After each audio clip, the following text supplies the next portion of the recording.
सुनो सुनो तुम भारतवासी,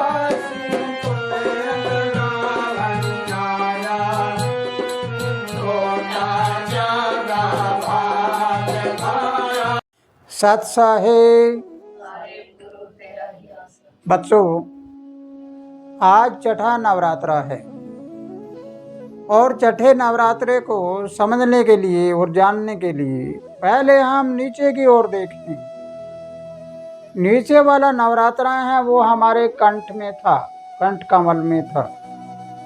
कंठ में माँ सरस्वती थी, जिसके बारे में आपको कल बताया गया। लेकिन जब सरस्वती माँ की शक्ति जागृत हो जाती है तो हम चलते हैं काली माँ के पास।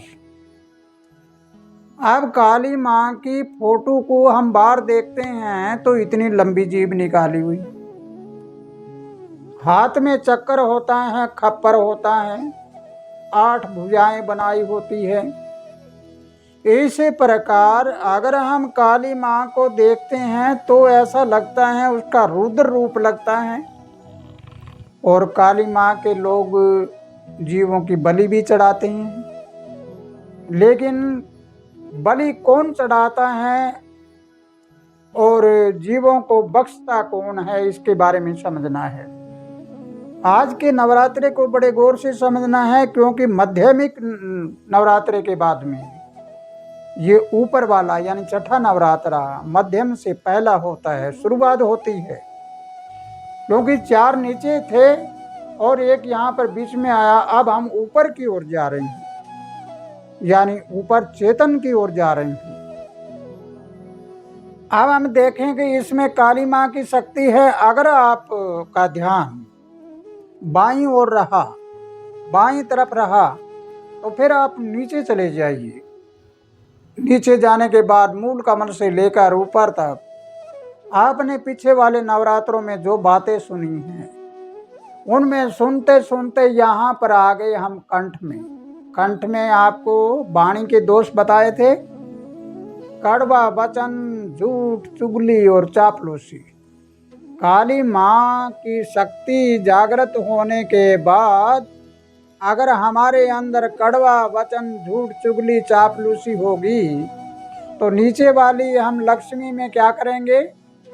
हम नशा विषय बेचने में, कोई जीवों को काटने में, बलि देने में और में ऐसे करेंगे। और उससे नीचे चलेंगे तो इच्छाओं में लिप्त रहेंगे, उससे नीचे चलेंगे तो काम वासनाओं में लिप्त रहेंगे, उससे नीचे चलेंगे तो दुर्गंध वाली चीज़ों में हम रहेंगे। इसलिए इस काली माँ को समझना है कि काली माँ का प्रयोग हम दाईं ओर करते हैं। अगर दाईं ओर करते हैं तो यहाँ पर देखो कंठ कमल में पहले मीठा वचन, दूसरा सत्य बोलना, तीसरा हर समय गुरु चर्चा करना अर्थात परमात्मा के भजन करना, और चौथा कहना और करना एक रखना। अगर ये आपकी वाणी में आ जाए तो फिर काली माँ कैसी होगी आपके लिए? काली माँ की भक्ति करने से आप श्रेष्ठ बन सकते हैं, ऊपर की ओर जा सकते हैं। क्योंकि काली माँ की शक्ति होती है वो हमारे मन के साथ जुड़ी हुई होती हैं। मन 2 प्रकार के होते हैं, एक पिंडी और एक भरमंडी। पिंडी मन है वो नीचे की ओर जा रहा है, भरमंडी है वो ऊपर की ओर जा रहा है। तो इसलिए अगर काली माँ को भरमंडी मन के साथ जोड़ देते हैं तो फिर भरमंडी मन किसके साथ जुड़ता है? आत्मा के साथ। और अगर हम पिंडी मन को काली माँ के साथ जोड़ देते हैं तो किसके साथ जोड़ा? संसार की बातों के साथ। इसलिए इस काली माँ का नवरात्रा आज आपको बड़े गौर से समझ कर करना है। जब भी आपका ध्यान जाए तो काली माँ, जीभ निकालने वाली माँ को नहीं पूजना। हमें उस माँ को नहीं पूजना जिससे बलि चढ़ती हो। हमें उस माँ को पूजना है, उस काली माँ को पूजना है।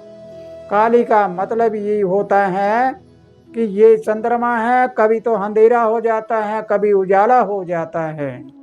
तो हम उजाले में जाने वाली माँ को पूजें, उसको पूजने, उसका नवरात्र अगर हमने किया तो फिर वो काली माँ किसके साथ ले जाएगी? आपको वैष्णो माँ की ओर ले जाएगी।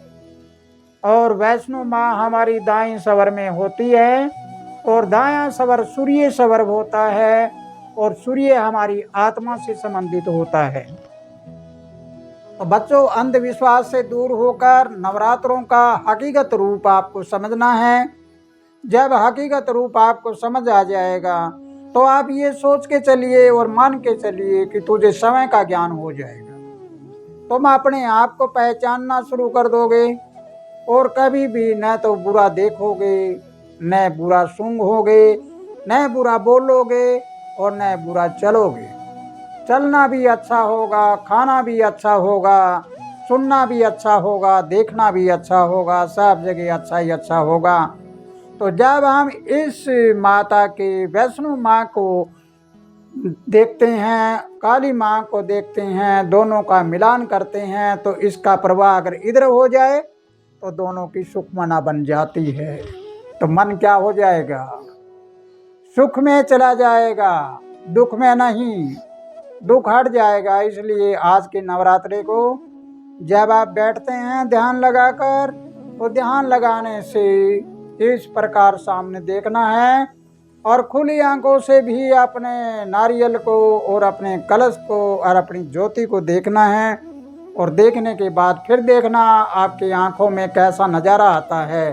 आंख भी हमारी दो होती है, एक बाईं एक दाईं, दोनों अलग अलग होती है, अलग अलग विचारधारा होती है इनकी। तो बच्चों, इस नवरात्रे को बड़े गौर से समझकर और हम आप चलेंगे। बाकी अगला नवरात्रा आपका वैष्णो माँ का आता है, उसके बारे में आपको बताएंगे ताकि आपके अंदर के पट खुल जाएं।